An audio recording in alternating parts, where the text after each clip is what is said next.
after your Christmas dinner, think about this as an exotic change. Well, this is a civet cat, and what I'm giving him to eat is what he eats all the time, which is coffee beans. Some very bright Balinese person worked out that if the entire diet of the civet cat was coffee beans, then they must know a thing or two about coffee beans. And indeed they do, because they always select only the very best beans, and they reject the acidic ones or the overripe ones. And then, well, out they come as civet cat poo. And this Balinese person noticed that actually the coffee bean is only partly digested. This is the husk, and inside the bean is retained in its perfect form. So don't think that drinking Balinese coffee from civet cat poo might taste of anything. It only tastes of pure bean, and it is the best coffee known to man, and also the most expensive. I love coffee, I love tea, I love the Well, back in Padstow, I thought it would be a very good idea to challenge my staff to a blind tasting of coffees. So we gathered together in the cafe courtyard just to see if they can actually tell if the civet cat coffee does indeed stand out. So here we are, it's all set up. We've got a Kenyan coffee, a Costa Rican coffee, and a Brazilian coffee, and there's an awful lot of coffee in Brazil, as we know, and finally the Balinese cat poo coffee. So which is which? It's going to be really interesting. Bring it on. This is coffee A. I'm detecting notes here already. I mean, one of the things that's interesting about actually the Balinese cat poo coffee is they think that the gastric juices of the civet cat actually affect the flavour. So I'm sniffing for gastric juices here. What can you detect so far? I think that one was quite light and it's sort of a bit acidic on your tongue, but had a fruity aftertaste. So I'm going with Kenyan for that one, I think. I'm tasting sort of Brazilian, like a barbecue-y kind of beach life effect. I'm into that. It just tastes like a run-of-the-mill coffee, so I hope it isn't the expensive one. I was quite impressed by these responses. I mean, if we were doing this 20 years ago, it would be, well, it's just coffee, isn't it? What are you going on about? Coffee tea, what do you think? I think we're all in agreement there. Yeah. Oh, I don't know that I am. Hang on a minute. Well, we moved quickly through the various coffees in the hope of detecting something of the feline nature, but not too much, if you catch my drift. And then we were ready to decide which coffee might have come from a cat.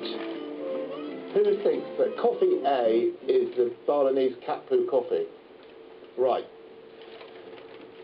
B. Who thinks that coffee B is the Balinese cat poo coffee?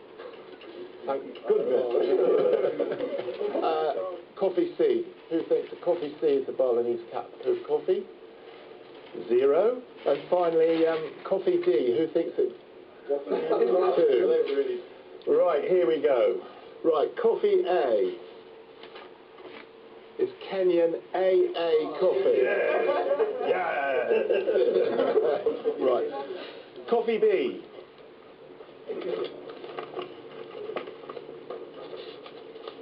Well, what do you think? Yes! Captain Coffee! Well, there you go. Most of us got it right, apart from our friend Jack and Paul, who are excellent chefs and supposed to have good palates, but cheers. coffee, tea, and the Java meat. Yeah. A cup.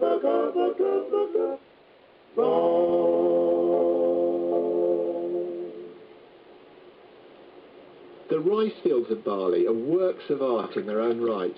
They go back over 2,000 years, creating these wonderful terraces where the water cascades down as many as 30 levels. And rice, like everywhere I went in the Far East, is a key to life, and never more so than in this dish called Nasi Goreng. This will be an excellent dish to have on New Year's morning for breakfast, and here's how you make it.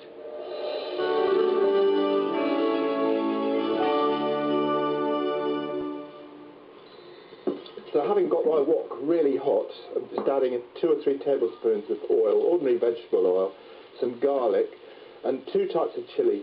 First, just the medium hot ones, and then just a little hit of bird's eye chilies, and some sliced shallots. I'll just stir fry those together.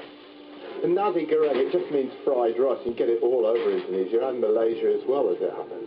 And if you're me, you get it all over your shirt as well. And now some carrots. You just want to take the crispness off them, but they still want to have a bit of al dente-ness to them. There we go. And now the spice paste. In that goes lovely, lots of spice paste, because that's where all the flavour comes from. And if you want to know how the paste is made, wait for it.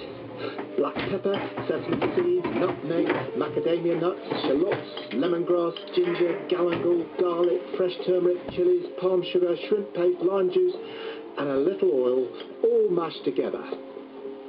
And now a little bit of tomato puree, just to bring the colour up like that.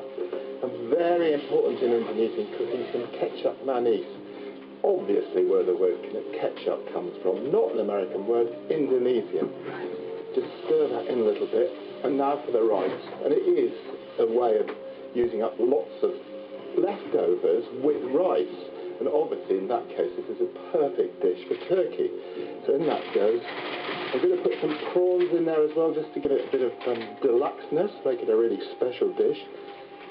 Right, now just going to put some green beans in there, just to bring up the colour. And again, that Indonesians, like all Southeast Asians, looking for texture as well as lovely colours. And now the turkey. I'll cut it into sort of inch slices. This goes in right at the end, because you don't want to break the turkey up. It's already cooked, of course. And a good lot of spring onions, just to go in at the end, so you've got a slightly raw taste of the onions. Some soy sauce, a tablespoon or so. Just stir that in very gently.